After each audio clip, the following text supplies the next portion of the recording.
Hoy veremos algo, hermanos, relacionado con nuestra fe.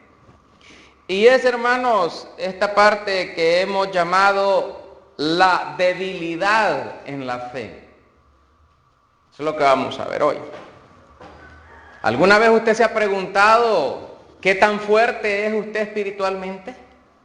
¿Qué tan resistente es ante cualquier adversidad que se presente en su propia vida, ya sea de carácter personal o familiar? ¿Alguna vez se ha puesto a pensar en eso? ¿O qué tan fácil es que usted se pueda mover de su fe, de su forma de creer, de su forma de pensar, por poner el juicio y su mirada en las demás personas y no en Cristo? Hoy vamos a ver eso. Vamos a estudiar cómo la palabra de Dios nos instruye para que, ya sea que seamos débiles en la fe o que seamos fuertes en la fe, animemos a nuestros hermanos y animemos a nuestros amigos. Yo pienso, hermanos, de que cada uno de nosotros en la iglesia ha sido puesto por Dios con el propósito de ser de bendición para las demás personas. Con el propósito de ayudar a las demás personas, no con el propósito de juzgar, criticar, condenar y hacer todo lo que hace un juez, ¿verdad? De que envía a las personas al castigo sin más. La iglesia ha sido puesta para darle al mundo, a esas personas que están allá afuera, en todas partes, la iglesia ha sido puesta para darles la oportunidad de salvación, la oportunidad de que se salven. Si lo quieren hacer, bien por ellos. Si no lo quieren hacer, mal por ellos. Pero al final no es una decisión que usted tomó, sino que es una decisión que las personas tomaron para sí mismas. Amén, hermanos. Ahora, muchas de las veces nosotros ponemos la mirada en las cosas o ponemos la mirada en las personas y nos fijamos lo que las demás personas hacen y en base a eso emitimos un juicio que afecta toda nuestra condición. Le voy a explicar, hermano, esto porque es bien importante. Nosotros como instructores, como predicadores de la palabra de Dios, nuestro deber es ir y darle a conocer al pueblo cuáles son las ordenanzas de Dios, cuáles son lo que Dios manda y lo que Dios demanda de su pueblo, de su gente, de aquellos que han sido llamados a apartarse de lo malo para pasar a lo bueno, para ser personas bondadosas, honestas, para ser personas que practican su fe. Los predicadores estamos para eso. Sin embargo, las personas deciden si a observar y atender el consejo de Dios o desviarse del consejo de Dios.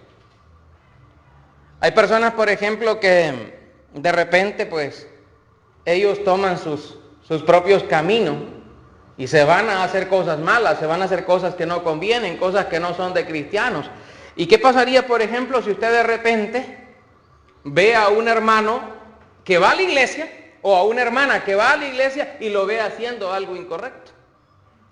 Una vez tuve la oportunidad de observar a una mujer, a una hermana, saliendo de un motel. Y la mente trabaja rápido. ¿Qué hace ahí? ¿Con quién estaba o con quién estuvo? Esa es una situación que es mejor no profundizarla, no ahogarse nosotros en eso, porque la cuenta es personal. Aunque todos nos reunamos como iglesia, nuestro deber es amonestar, nuestro deber es corregir, instruir y reprender el pecado, pero hasta ahí. El juicio le corresponde a Dios, a más nadie. Y al leer la Biblia, nosotros nos vamos a encontrar hoy con esto. Pero ¿por qué dice la Biblia, hermano, que el predicador dará cuenta de la Sí, la Biblia dice que el predicador dará cuenta. si no buscó a la oveja a tiempo, si no la reprendió a tiempo, si no la corrigió a tiempo y no la alimentó a tiempo. Eso es el trabajo del pastor. Eso es el trabajo del predicador. Pero en sí misma, la oveja decide si irse al barranco o alejarse de él. Y dice el Señor Jesucristo, mis ovejas oyen mi voz y me siguen. Todo aquel que no es de mi redil, no me oye ni me sigue. Ellos oyen a otro, no al Señor. O sea, por más que usted se esfuerce a estar martillando, por más que usted se esfuerce a estar insistiendo, dice la palabra de Dios en el libro de Romanos, y esto ya lo leímos en el capítulo 8, ¿se acuerda cuando pasamos por ahí por el capítulo 8? Dice, si alguno no tiene el Espíritu de Cristo, dice el capítulo 8 de Romanos, si alguno no tiene el Espíritu de Cristo, entonces este no es de él. No le pertenece a Dios. Le pertenece a otro. Y no le digo a quién. Sabrá, ¿no? Ahora, leamos la Biblia, hermanos, en lo que respecta a el libro de Romanos, capítulo 14, versículo 1. Dice la palabra de Dios acá, en Romanos capítulo 14, versículo 1. Recibid al débil en la fe, pero no para contender sobre opiniones. ¿Sabía que la gente puede contender sobre opiniones? Hay gente que dice, ahí están diciendo los cristianos que Dios viene, Maranata, Cristo viene, y es cierto porque Cristo viene, pero nunca viene, dice. Ya días están diciendo lo mismo y nunca viene. Entonces, usted no va a ponerse a pelear con una persona porque ella cree que nosotros estamos hablando y hablando y nunca ocurre lo que se está predicando o nunca ocurre lo que se está enseñando. O contender sobre una opinión, estar discutiendo sobre algo que no entiende o que no depende de usted. Por ejemplo, hay gente que dice, hermanos amados, y el fútbol es pecado. No, si es que los hermanos no deben andar jugando fútbol.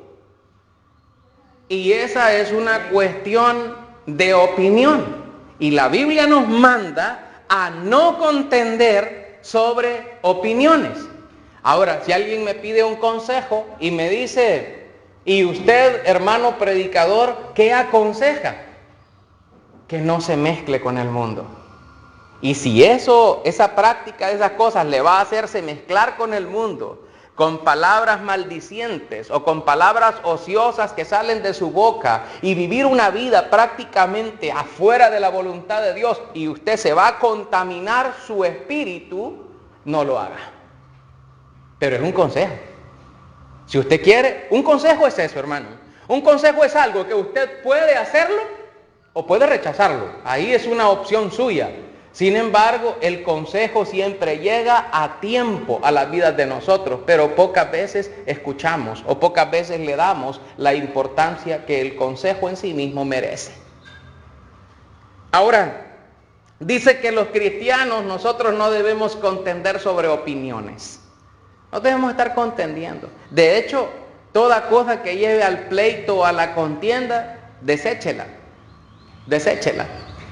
Claro que si se trata de contender por la fe que usted tiene, si le dicen a usted, ¿y tú por qué crees en Dios si no lo has visto? Nunca has platicado con Él. ¿Por qué crees entonces en tu Dios si nunca lo has visto? Entonces usted puede contender y pelear ardientemente con la espada del Espíritu, que es la palabra de Dios, para contender por su fe y hacerle ver a la gente que Dios existe. Y porque usted ha sentido su presencia, porque usted ha sentido su poder, ha sentido su mano bendiciéndole.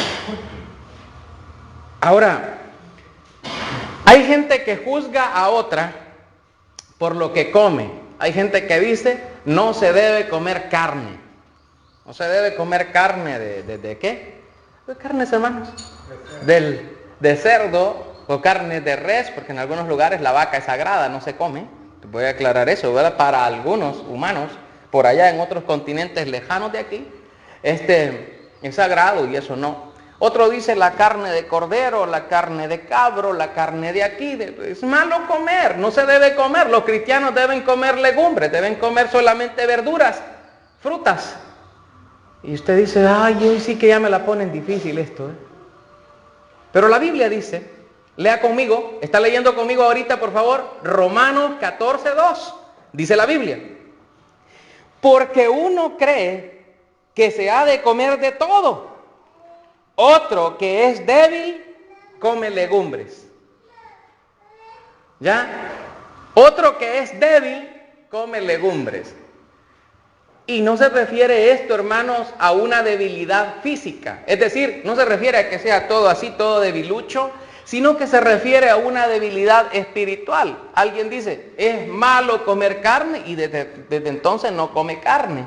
Entonces, dice, porque la carne fue de un animal que estaba vivo y ahora ya está muerto y uno va a comerse a otro animal y eso no es correcto y a los ojos de esa persona no es correcto, pero no vamos a competir ni vamos a estar discutiendo ni contendiendo, hermano, con respecto a esas opiniones, porque al respecto el Señor Jesucristo dijo algo bien importante: lo que entra en el cuerpo pasa al estómago y después es depositado en la letrina. Así literalmente lo dijo el Señor.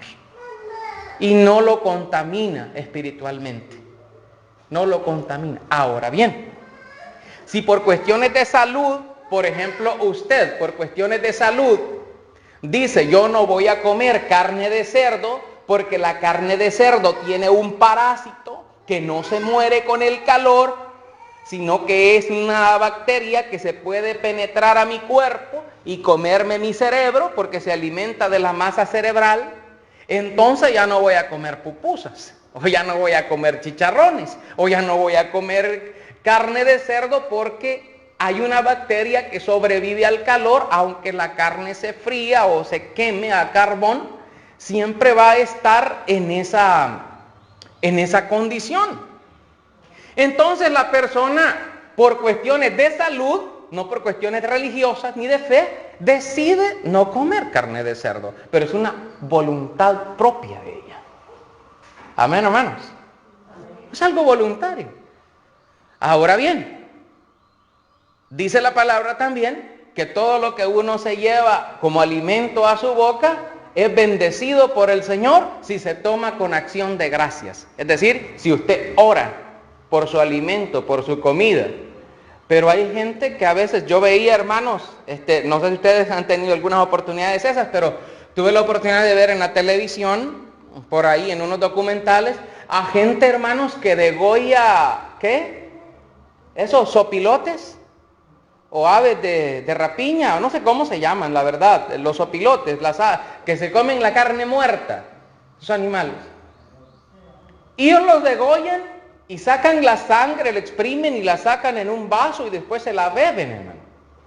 Eso ya entra en una cuestión que no tiene nada que ver con el cristianismo ni con cuestiones sanitarias buenas o como para fundamentar la fe de algo, sino más bien, hermanos, ya radica en el límite de la locura o en el límite de algo fuera de lo normal. Aunque a algunas personas les gusta el frito, le llaman, ¿verdad? Donde la sangre del cerdo es colocada en unas especies de tubos, como en los tubos digestivos, quedan como especie de chorizos, los cocinan y a eso le llaman una moronga o moronguita, a eso, y eso se comen. Realmente es la sangre del animal la que han mezclado ahí, y la gente decide comerla. Personalmente prefiero evitar todo tipo de contaminación de carne de ese tipo, pero la decisión es suya. Si a usted le gusta y usted quiere y usted cree que va a ser de bendición y usted le va a pedir al Señor por eso, yo no lo voy a juzgar porque es su condición lo que usted quiere hacer. Ahora, yo quisiera que también usted considerara lo que dice la Biblia en el versículo 3, porque vamos hablando así. ¿Está conmigo en Romanos 14 los que tienen Biblia? Sí, el versículo 3 ahora. Dice, el que come no menosprecie al que no come. Y el que no come no juzgue al que come, porque Dios le ha recibido. O sea que aquí tenemos, hermanos, una prohibición. Primero, que el que come y come bien, y que esas son creencias, eso es aquí, y come, no menosprecie al otro que no come, ni lo mire de menos, porque lo siente como que si fuera alguien que se ha equivocado. Y luego dice, pero el que no come, el que está en la condición de que dice que eso es malo, no juzgue al que sí lo hace, no juzgue al que se deleita, al que disfruta, al que se come la pupusa loca o algo ahí. No juzgue eso, porque el Señor le ha recibido y su cuenta es con el Señor. No juzgue con cosas pequeñas, no juzgue con insignificancias, porque esas cosas al final lo que hacen es acelerar nuestra condición y a veces ponernos en estado de degradación delante de Dios. Porque no nos debemos preocupar por las demás personas antes que preocuparnos por nosotros mismos. Pues la Escritura dice, el que piensa estar firme, amén, ¿qué dice? Mire que no caiga. Mire, y al respecto de esto, Romanos, allí mismo, el versículo siguiente, ¿qué versículo toca, hermano? El 4. Dice así, no sé si alguien me lo puede leer con voz fuerte para que vea que no solo yo. Versículo 4. ¿Tú quién eres que juzgas al criado ajeno? Para tu propio Señor está en pie, o cae pero estará firme, porque poderoso es el Señor para hacerle estar firme. Amén. ¿Tú quién eres? Dice. ¿Quién eres tú para que juzgues al criado ajeno? Porque si está en pie, para su propio Señor está en pie. O si cae, para su propio Señor cae. Entonces, dice, pero estará firme, porque poderoso es el Señor para hacerle estar firme. O sea que en la medida que nosotros dejamos de mirar a Cristo y comenzamos a mirar al hermano fulano allá, al hermano Felipe, o al hermano Antonio, o al hermano fulano, y comenzamos a ver, miren cómo es, miren lo que hace, miren en qué anda, miren aquí, miren allá, y comenzamos a juzgar al criado ajeno. Dice el Señor, ese que está ahí no es tu criado, es mío. ¿Y yo qué tengo que ver ahí? ¿Yo por qué lo voy a estar juzgando? ¿Por qué lo voy a estar señalando? ¿Por qué lo voy a estar injuriando o alguna cosa? No. Si hace las cosas bien, las hace bien para Dios. Si no las hace bien, no las hace bien para Dios. Él le va a pedir cuenta. ¿Se acuerda que él le va a pedir cuenta? Dice la palabra de Dios, hemos leído en los profetas, el Antiguo Testamento dice, venid luego, dice Jehová, y estemos a cuenta. Que si tus pecados fueren como la grana, como la nieve serán emblanquecidos, y si fueren rojos como el carmesí, vendrán a ser como blanca lana para mí. Si tú quieres, venís. Porque ahí dice en el libro de Isaías capítulo 1 eso. Y dice, pero si no oyeres el consejo, ni atendieres mi voz, el castigo vendrá sobre ti.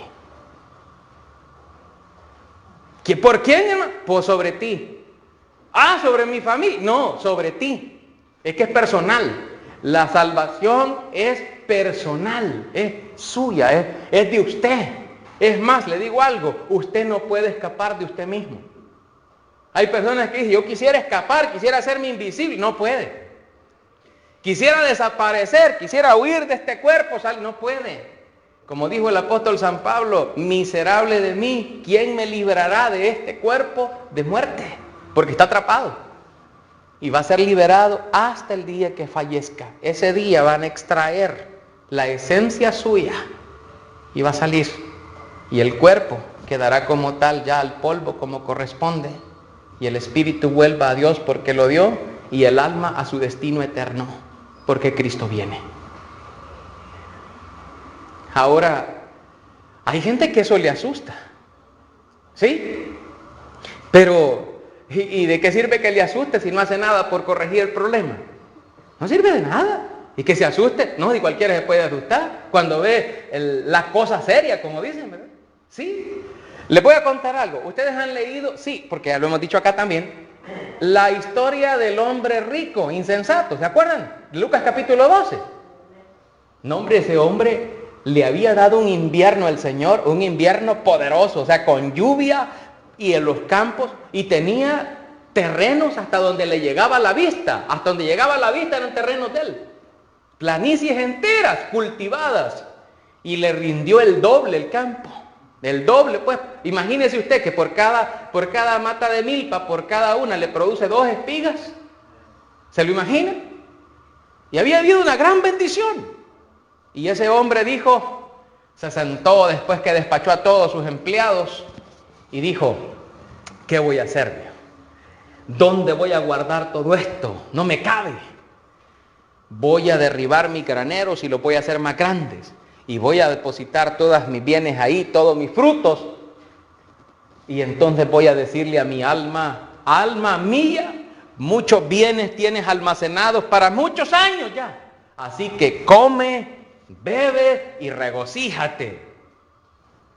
Y en ese instante una voz divina le habló y le dijo, necio, esta noche vienen a pedirte tu alma. Y lo que has provisto, ¿para quién será?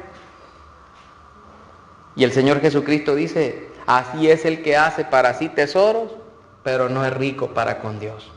¿De qué le sirve? Ay, ese maizal y todo ese espigal y todo, ¿a quién le quedó? A ver. ¿Sí? Así, hermano. Y yo no quiero profundizar más en eso porque hay cosas más profundas ahí, porque le dijo, esta noche vienen a pedirte tu alma. Ni siquiera le dijo, esta noche vengo por tu alma. No, vienen a pedir. ¿Y quién se le iba a venir a pedir? Y luego, ¿cuántos venían a pedírsela? Ajá, imagínese, hermano, y cuando a uno le advierten una cuestión de ese tipo, ¿cómo se siente? Imagine que le digan a usted, hoy en la noche van a llegar a sacarte, hoy en la noche te van a llegar a traer. ¿Y usted? ¿Qué me dice? Voy a huir. Voy a salir. Ese hombre probablemente, como le dijeron esta noche vienen a pedirte tu alma, probablemente quiso salir corriendo de ahí, no esperar salir, irse para otro lado, pero ¿a dónde tiene su alma? ¿A dónde habita su ser espiritual? No puede huir. No puede huir. Dice el Señor Jesucristo, ¿qué recompensa dará el hombre por su alma? ¿Qué recompensa? Le voy a hacer una pregunta porque a mí me la han hecho. Amén, hermano, hágale. Ya que usted tocó ahí, Interrúmpame, no hay problema, porque se vale en el tiempo de la clase, sí. ¿qué es alma? Me decían esa pregunta.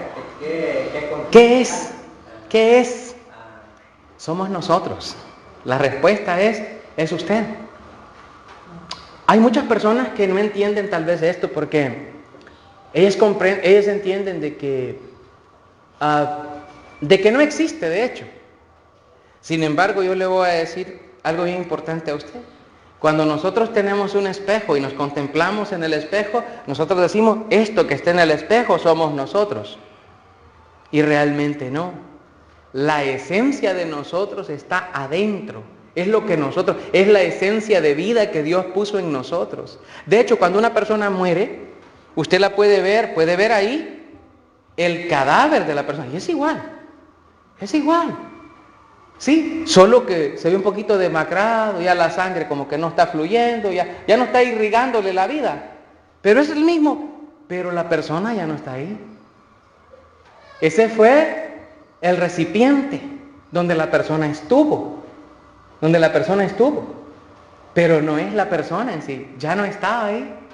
Fue arrancada, fue quitada de su propia esencia, de su propio ser. La palabra de Dios dice, no sé si usted ha leído en el libro de Génesis 2:7, e hizo Jehová al hombre del polvo de la tierra, y habiéndolo hecho, sopló en su nariz aliento de vida, y fue el hombre un alma viviente. Mientras estaba el muñeco, o mientras estaba la imagen allí, no tenía vida. Pero cuando el Señor le dio espíritu de vida, entonces se volvió un alma viviente. Y eso lo encuentra en Génesis 2:7. Entonces se convirtió en un alma viviente. Ahora, cada uno de nosotros sabe y es consciente que el alma no muere. Jesucristo dijo algo bien importante en el libro de Mateo, creo que está por el capítulo 10, por allá. Dice él, no temáis a los que matan el cuerpo, mas temed a aquel que después de matar el cuerpo tiene poder para echar tu alma en el infierno. A este temed. ¿A qué se refiere Jesús cuando dice esto? Dice, no temas a los que matan el cuerpo, a los que te pueden picar, te pueden dar, te pueden disparar, te pueden herir, te pueden hacer daño. Y dice el Señor, no temas a los que matan el cuerpo, porque el cuerpo, ¿ya? ¿Se está dando cuenta que no es el cuerpo físico en sí mismo? Porque el alma, dice, tuya, no la pueden matar. Porque el alma es eterna. Y aquí está. ¿Sabía usted que el alma que usted tiene dentro de usted mismo es eterna? Pero que usted decide a dónde va a pasar la eternidad. Esa es la... ¿Hay alguien que pregunta esto, hermano? A mí 5 minutos de... ¿Qué pasará? ¿Qué me pasará a mí después de la muerte? ¿Qué me sucederá? Es una pregunta bien importante que de alguna manera nosotros la tenemos que responder. Y vamos a hacer un cambio. Vamos a hacer un cambio porque ya se agotó.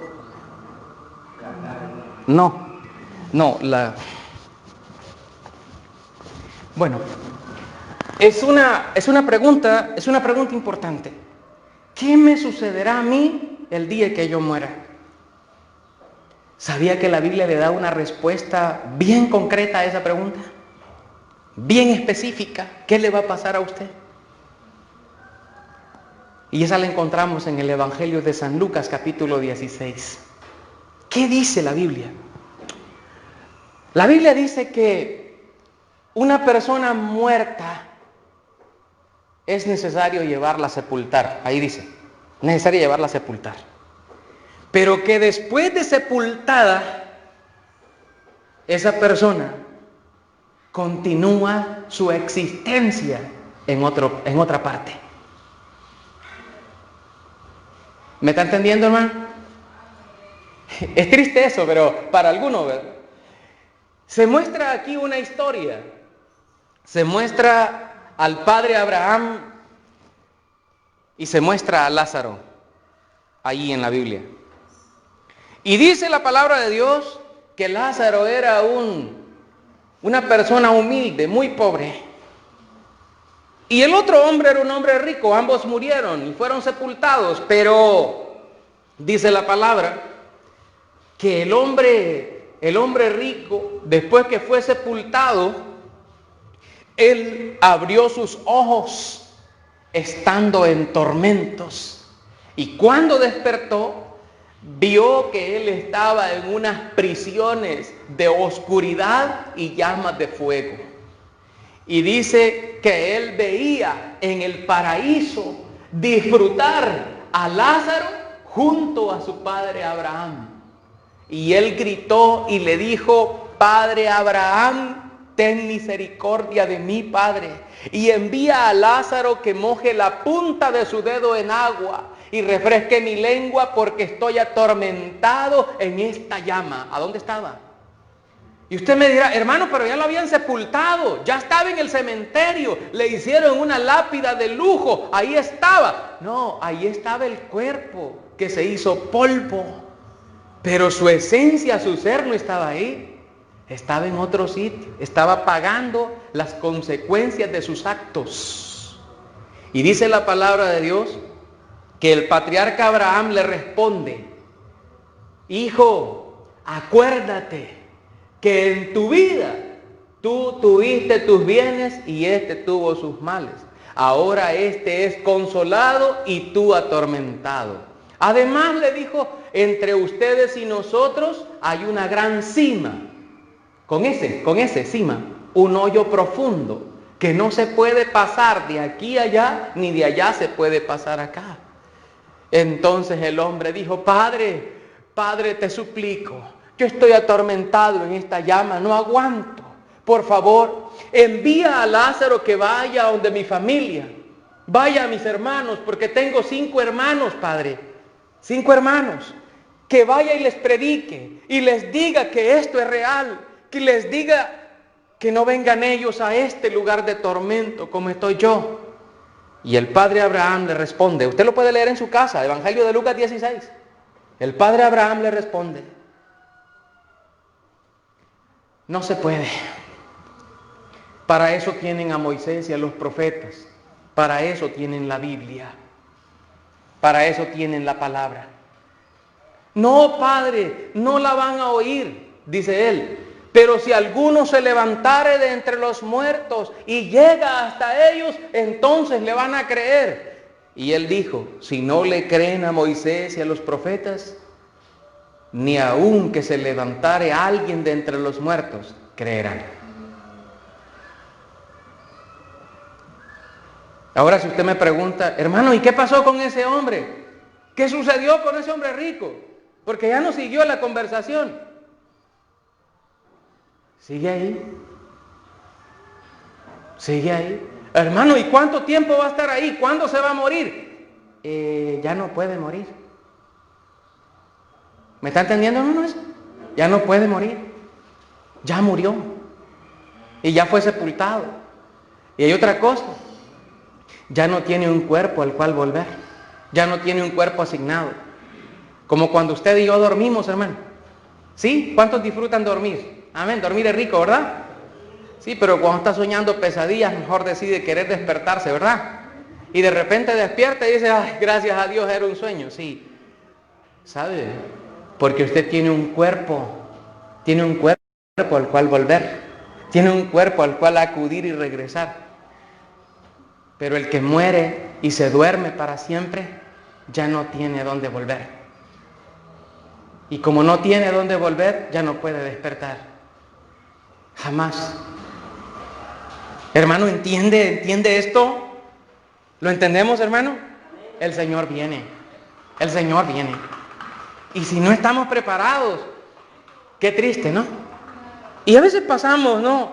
Haciéndonos, quejándonos, diferenciándonos, peleando los unos a los otros. Miren, hay gente que pasa toda su vida empleitada y no es feliz. Nunca disfrutó la vida por pasar en eso. Qué triste, ¿verdad? Qué tristeza. Miren, la Biblia nos habla que uno hay que vivir los días, que hay que vivir el tiempo y que no hay que diferenciar entre día y día. Miren, hoy en día hay gente que en cuanto a religión se refiere, hay creencias de todo tipo. Por ahí hay una religión, hay una iglesia por ahí que predica que no existe el alma, que no existe el infierno y que no existe el diablo. Y que como no existe el diablo, tampoco existe el pecado. ¿Qué le parece? Como no existe nada de esto, nosotros no tenemos que preocuparnos de nada. Algunos predican que el día domingo no es el día en que se tiene que adorar a Dios, que es el día sábado. Otros predican que no es el día, ¿qué? Sino que es el viernes. Otros dicen que la hora a la que se tiene que orar son las 5 de la tarde, que es la hora de la oración, cuando se está cayendo el sol. Y así, hermanos, una gran cantidad de cosas. Sin embargo, la palabra de Dios dice, usted lee conmigo en Romanos 14:5. Uno hace diferencia entre día y día, otro juzga iguales todos los días. Cada uno esté plenamente convencido en su propia mente. El que hace caso del día, lo hace para el Señor. Y el que no hace caso del día, para el Señor no lo hace. El que come, para el Señor come, porque da gracias a Dios. Y el que no come, para el Señor no come, y da gracias a Dios. porque ninguno de nosotros vive para sí y ninguno muere para sí. Pues si vivimos, para el Señor vivimos, y si morimos, para el Señor morimos. Así pues, sea que vivamos o que muramos, del Señor somos. Y es de aquí que dice algo importante. Ya sea que muramos, dice, o que vivamos, del Señor somos. ¿A dónde está Dios? Dios está aquí, o sea, Dios está en este mundo con nosotros, pero también Dios está al otro lado, porque Él tiene acceso a las dos partes. Imagínense, hermano, esta situación. Si una persona vive aquí, ¿para quién vive? Para Dios. Y si la persona se muere y se va al mundo de los muertos, ¿para quién muere? Para Dios. Entonces, ya sea que muramos o que vivamos, dice, del Señor somos. Pero también hablando de la resurrección, la Biblia dice que Dios traerá juntamente con Jesús en la resurrección a los que se durmieron con Él. Pero los que se fueron sin Cristo, esos ya no tienen esperanza, porque sin Cristo se van a levantar también cuando vuelvan, porque van a ser despertados. Lo que dice lo que dice el libro de Daniel, capítulo 12, versículo 2. Y muchos de los que duermen en el polvo de la tierra serán despertados. ¿A dónde dice que duermen? No se refiere a la gente que no tiene cama y que se acuesta ahí encima del suelo. Se refiere a los que están muertos. Y dice, los que duermen en el polvo de la tierra serán despertados. Unos para vida eterna y otros para vergüenza y confusión perpetuas. Hermanos, la palabra de Dios es así. Nos instruye, nos invita, nos recalca la importancia de buscar a Dios y de que Dios pueda llenar el vacío que hay en cada uno de nosotros. Hay gente que dice, yo estoy bien joven, yo no me voy a morir todavía, tengo que disfrutar mi vida. Usted, como no disfrutó la suya, quiere que yo me pierda mi vida, quiere que yo no disfrute. Ay, si comprendieras, como dice la Biblia, si comprendiera lo inmenso del amor de Dios, no vacilaría ni un minuto, ni un segundo. Yo le digo algo, hermano, y quiero hacer una especie de metáfora, una comparación. Usted sabe que hay mucha gente que se ha muerto y se ha muerto sin Dios. Amén. Y tal vez algunos de ellos sean conocidos por usted. Y no solo hablemos del Salvador, hablemos del mundo entero. Las personas que han muerto y se han ido sin el Señor. Y esas personas, hermanos, están reservadas para el día del juicio, para el castigo eterno. Así como dice la Biblia en Mateo 25, irán los justos a la vida eterna y los injustos al castigo eterno. Pero yo le digo a usted, hermano, algo. Suponga, hermano, que Dios nos permitiera a nosotros ir y predicarle a esta gente que está allí en condenación. A esta gente que está muerta y que está sufriendo y que está ahí, hermanos, y que ellos ya no tienen parte entre los vivos porque ya murieron, ya pasó su tiempo. Si tuvieran la oportunidad de escuchar un mensaje de predicación y se les invitara a pasar al frente, se les invitara ahí donde están a recibir a Jesús para ser salvos de la condenación, para pasar una eternidad de dicha y no de dolor, de amargura y de tristeza, ¿cuántos de ellos cree usted que se arrepentirían? ¿Cuántos de ellos cree usted que dirían, no prediquen tanto, solo hagan el llamado, solo vamos y cumplamos los mandamientos de Dios? ¿Cuántos? ¿Se lo imaginan? Pero aquí en la tierra es diferente.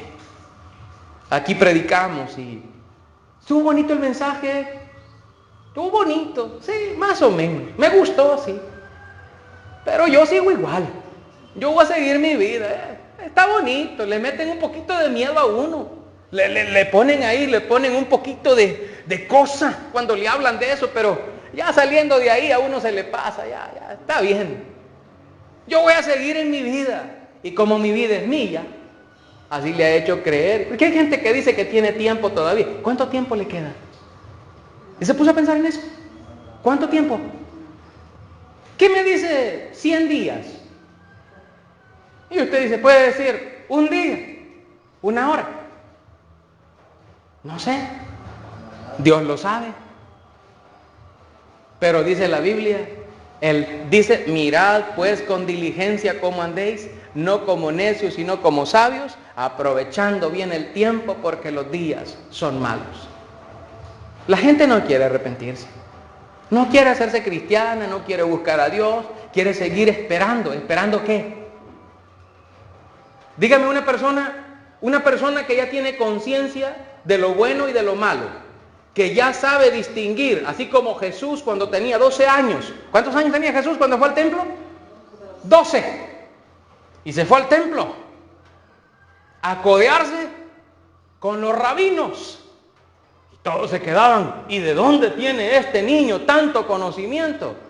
Porque el conocimiento ya estaba abierto a los 12 años en Cristo. Porque el niño crecía en gracia y en el Espíritu y en el conocimiento de Dios. Ahora un joven ya sabe que al morirse y que va sin Dios se va a levantar también porque ya lleva conciencia de la existencia del pecado, de lo bueno y de lo malo, y la carga está sobre él. Y la paga del pecado es muerte.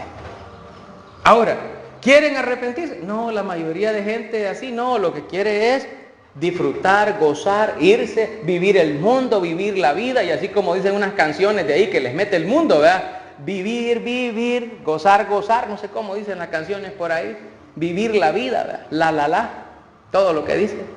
Y la gente quiere seguir así, pero buscar las cosas buenas y buscar las cosas de Dios, no quieren. Es triste, pero mi deber como predicador y el de ustedes, hermanos, como predicadores de esta iglesia, es decirle a la gente, Jesucristo viene, y si no estás preparada, si no estás preparado, te quedas sin Dios y sin ningún tipo de esperanza. Yo tengo un amigo que él cree, fíjese que él cree que como la mamá es creyente, la mamá es cristiana, la mamá de él, entonces él dice que cuando él se muera, y también su mamá, aunque sea de un piecito de la mamá, se va a agarrar porque ella lo tuvo, dice, y de ahí se va a agarrar para irse para el cielo con ella, dice. ¿Usted, hermano, cree eso? Realmente eso es, o sea, da risa, un poco de risa, porque la salvación es individual. La Biblia dice así, estas palabras, y con esto termino yo. La Biblia dice, cerca de ti está la palabra, en tu boca y en tu corazón. Que si confesares con tu boca que Jesús es el Señor y creyeres en tu corazón que Dios le levantó de los muertos, serás salvo. Porque con el corazón se cree para justicia, pero es con la boca que se confiesa para salvación. Hermano, ya los que no pueden hablar, de los que ya no pueden hablar, como alguien que le haya pasado un accidente y se quedó friqueado ya, no pueda ni hablar. ¿Será que no tuvo tiempo suficiente? ¿No le dio el Señor lo suficiente de tiempo? ¿No le dio suficientes años? Pues algunos dicen que Dios es injusto. Sin embargo, Dios nos da todo el tiempo. Lo que sucede es que no queremos arrepentirnos. Y cuando llegue el momento, cuando ya queremos, probablemente ya no podemos. Así que yo les dejo esta invitación a los amigos que están con nosotros. Yo no puedo cerrar el mensaje de hoy sin invitarlos a ustedes a recibir a Jesús en su corazón. No puedo dejar de decirles, obedezcan a Cristo. El Señor viene. Y si usted no está en sus manos, si no ha lavado sus ropas, si no ha limpiado su cuerpo, su espíritu, su alma de pecados, está contaminada, entonces usted tiene que obedecer. Tiene que recibir al Señor Jesucristo en su corazón. Tiene que arrepentirse de sus pecados, bautizarse para el perdón de sus pecados y sobre todo, lo más importante, perseverar hasta el final. Ya sea que el Señor venga o ya sea que usted se vaya a su encuentro. Si hay alguien, yo le invito en esta hora que lo considere. Los jóvenes que están con nosotros también, Dios los ama y los llama a tiempo. Ahora estamos viviendo tiempos muy peligrosos. Podría contarles muchas cosas, hermanos, pero no vamos a ensalzar la gloria del diablo aquí. Vamos a hablar de las cosas de Dios, de la forma de cómo salvarnos, no de cómo perdernos. Así que, mi invitación es para usted. Si usted decide, hoy tiene el tiempo, el momento y la oportunidad. Si hay alguien, pues yo le invito. Si no quiere y no puede, Dios le conceda una oportunidad nueva. Ojalá que así sea. ¿Verdad? Que Dios le bendiga rica y abundantemente. Bueno.